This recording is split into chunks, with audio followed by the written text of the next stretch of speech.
Sister, nagbabago ko na. Grabe naman! Yabang naman! Talaga natin Mami, di pa nakakasakay. Gusto niya brad. Natatay ako guys.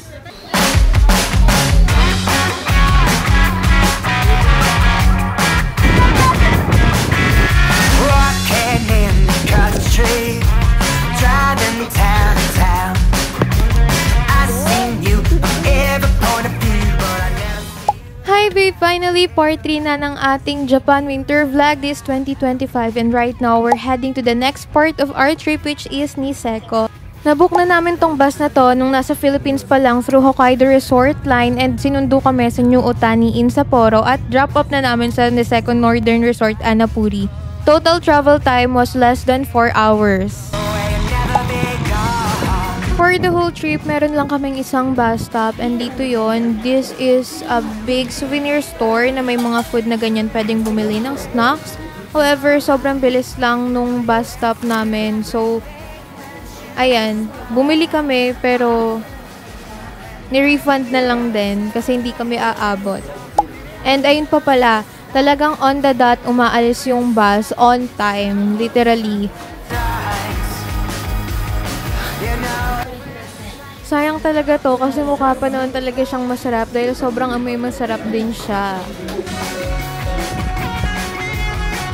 Parang nung time din na to, na-feel ko na talagang lalamigin pa kami kasi by the time na umalis na kami nito sa Sapporo, medyo natutunaw na yung snow. So pagdating namin dito, talagang ang kakapal pa ng snow niya. And after a few more hours of driving, ayan na yata si Mount Tiote, yung mga pinagagawa ng mga snow sports.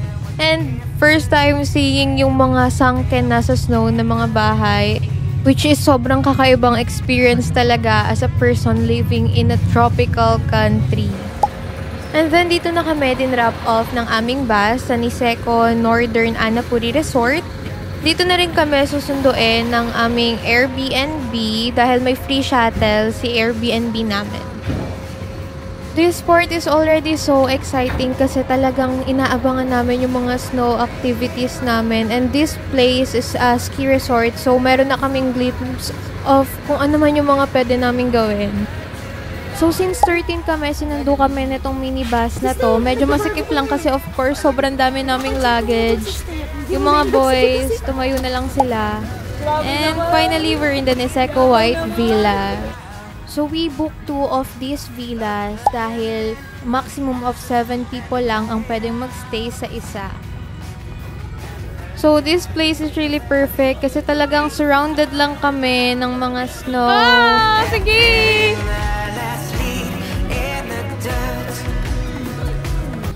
Uy! Uy, mamaya pa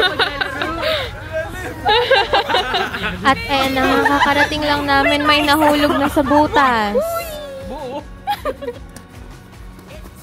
Imagine, sobrang ganda ng place sa labas, sa loob, ang ganda talaga. The only cons na nakita ko dito ay malayo kami sa mga snow resort.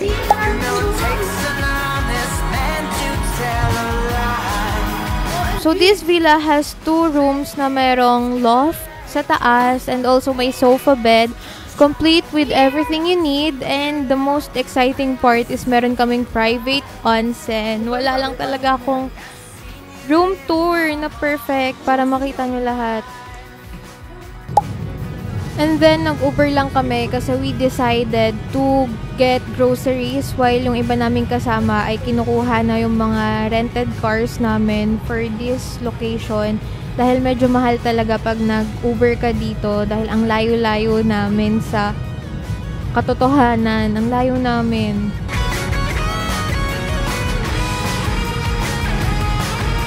At eto ang bungad sa amin ni Niseko. Sobrang lakas ng snow. Nakakatuwa. Kumain lang din muna pala kami dito. Sa same compound lang naman ng True Value. And ang foods dito ay mga yakisoba, ramen, and all. But ang favorite namin dito nung kumain kami is yung rice talaga, yung chow fan. Ang sarap-sarap niya. Mami, recommended. Mamimili kayo ng base. Kung anong gusto nyo. May show. Meron din pala sila ditong robot server. Para lang nasa Pilipinas, diba? But yun, yung gyoza din pala, ang sarap-sarap niyan. Pero yung exciting dito is yung while eating, para kang nasa lubog ng mga snow kasi yung bintana namin punong-puno ng snow.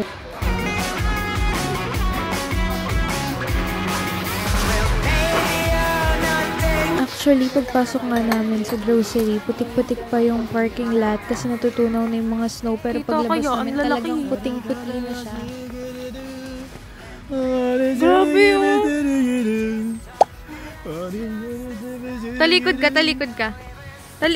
Talikuran mo yung snow. Tignan natin kung gaano karaming mapupunta sa'yo.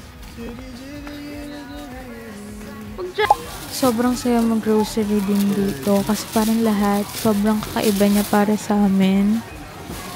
Information to share lang din is lahat ng plastic dito sa Japan ay binabayaran. So, ito yung mga plastic dito, bayad yan. And interestingly, ang checking out dito ng grocery ay meron pa rin namang tao sa cashier, i-scan lang niya pero magbabayad ka na sa kiosk.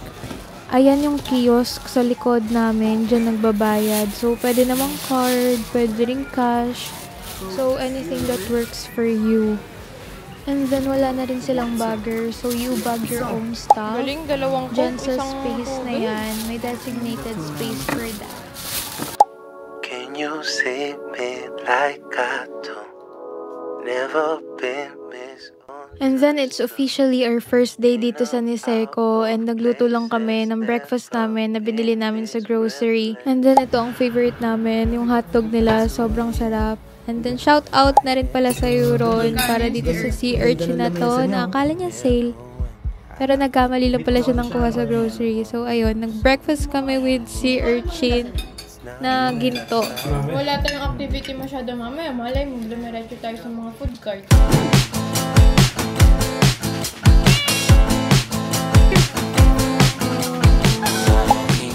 Ano na, pag-video ka pa? Lamig. Hello. Kaya ba ba? Hello, hello. Ayan na nga, time na for our first snow activity. And yun ay ang snow tubing. Wala pa nga pero sobrang enjoy na kami dito kasi sobrang powder talaga ng snow. Sabi nga nila kung powder ang sand sa Boracay, powder naman ang snow dito sa Hokkaido. Happy New Year, everyone! Happy New Year, everyone! Happy New Year! So, we are here at the Hanazona Tube Park and dyan lang kami nag-book sa sales part. And since sobrang lamig niya, totoo pala nakakailanganin mo ng baklava para hindi siya masakit sa pisngi. Honestly, this is the cheapest snow activity that we did. Pero ito yung pinaka na-enjoy at nasulit namin even for just an hour. So, since this is around lunchtime, we decided na kumain muna sa Edge. Ito yung restaurant sa loob ng Hanazono. Food is 4 out of 5. Mag-i-slide tayo dun. Pupunta dun. Yan, si Donna yan guys. Kasi nakita nyo naka-green. Yan. Ikaw ba si Donna? Ayan, sabi naman ni Sir, very safe naman to and you don't die on this activity. Just fun. Okay. But do not walk on the carpet, Okay. Sobrang laking tulong nitong magic carpet kasi hindi ko talaga ma-imagine kung gaano kagrabe yung pagod kapag nag-i-slide lang kami kasi Dito na tayo sa taas. Bibi! Dito tayo guys, nag-slide tayo. Kasama natin tong ano na to gulong na to So this is snow tubing. Wala, magsasakay ka lang dyan sa salbabigan yan and you're gonna slide down the snow and it's really, really fun. Yeah!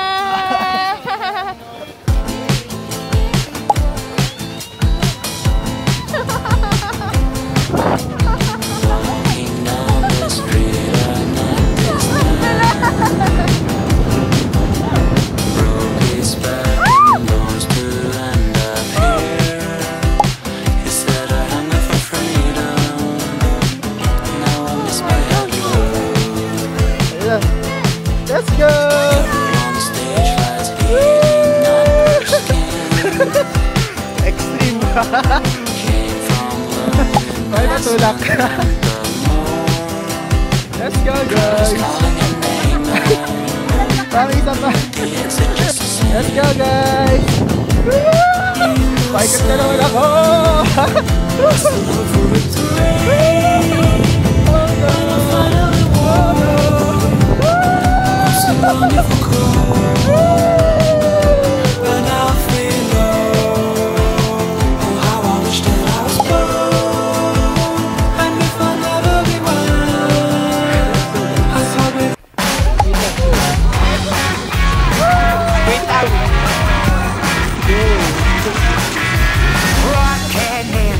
Country, driving town to town.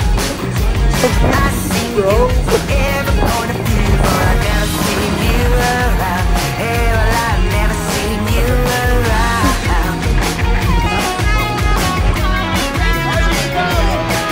These blackbirds fill the blue skies, the highway running on and on. And then, this is our most favorite day, which is snowboarding day. Ito kami ngayon, nagsusukat kami ng mga snow boots namin, helmets and all. But all of us, bumili na kami ng mga ski suit namin before the trip para mas makamura. We also booked private classes for snowboarding sa Go Snow. And perfect talaga siya for beginners because naiwasan namin yung mga aksidenteng hindi natin gugustuhin, and since safety ang priority natin while enjoying. What's good about them is talagang tinreat kami as beginners, tinuro mula umpisa kahit sa paano mag-flip ng snowboard mo. As in, tinuro talaga sa amin everything that you're gonna need so that you will be safe when you go up the mountain alone. And if you're worried about communication, well guys, don't worry because all of the instructors are foreign who speaks English too. So if you're a Filipino, I bet it's not a problem for you. And honestly, sa loob ng ski resort, everybody speaks English, lahat ng staff. And you'll also barely see Japanese staff sa loob dahil puro talaga siya foreign. Now, I just enjoy clips of us being totally beginners on the mountains at nag-enjoy lang as is.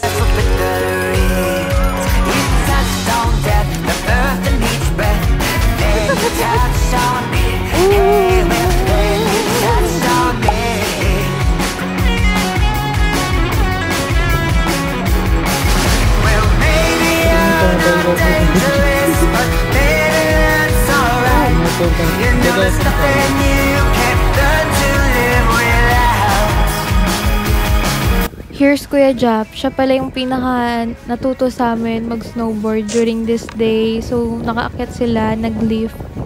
And na-enjoy nila. Ay, nako! Naglakad sa prep season. Galing mo maglakad, Donna!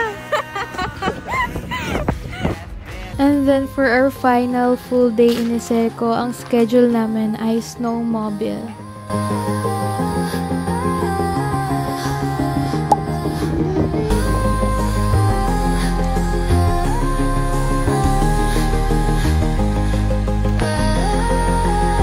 Ganito pala kakapal yung snow sa labas ng bilas namin. Talagang sobrang kapal niya. With just one night of snow, ganyan kakapal ang nakikreate niya. Sobrang fun lang din talaga mapanood yung process nito. Kasi kapal-kapal ng snow, tapos makiklear lang bigla. Sayang lang kasi gusto ko pa naman talaga siyang talunan. Right back into the moment where we just look at how much snow is in our front yard during this one night lang. Oh, gusto ko pa naman ito. Ang taas na talaga, oh.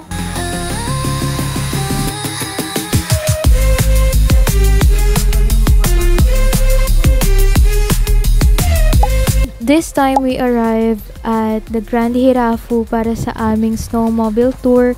kaso lang naiwan kami ng aming tour because we are 30 minutes late and yun ang naging problem namin because ang layo ng accommodation namin. Medyo nagka-problema lang din siguro kami sa communication dahil nagkahiwalay na yung villa namin. And ayun na ang nangyari. Lahat kami naiwan ng snowmobile tour. So, okay lang. Better luck next time. May next time pa naman. We're gonna try that again.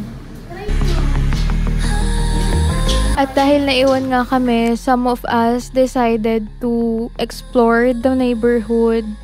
And kami naman, umuwi na kami because I wanna explore the villa itself because it's filled with white snow na ang ganda-ganda. And I decided to create my first ever snowman. And that is how I ended my Niseko trip dahil kinabukasan ay we're gonna go back to the New Chitose Airport and fly to Tokyo. And this is me fulfilling my childhood fantasy of making a snowman. Next day, and ito na yung bus stop namin going to New Chitose Airport. So same process lang din. Sinundo kami ng bus ng Airbnb namin. And hinatid kami doon ulit sa same hotel na pinagbabaan namin para naman sumakay ng bus pupunta sa New Chitose Airport. Naghahanap lang din ako dito ng snacks pero wala kaming nabili kasi puro vending machine lang siya ng drinks.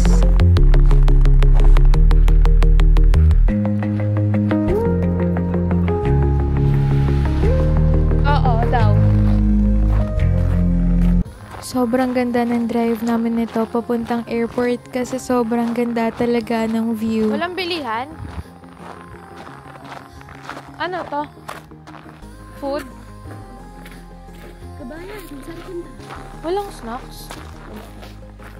Ayan, nakabili rin pala ako ng drink, isang hot, isang cold.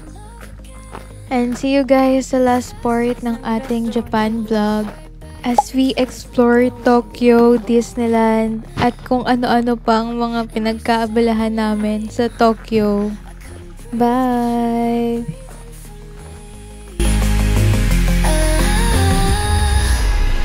At the speed of 19, let's rush it right back into the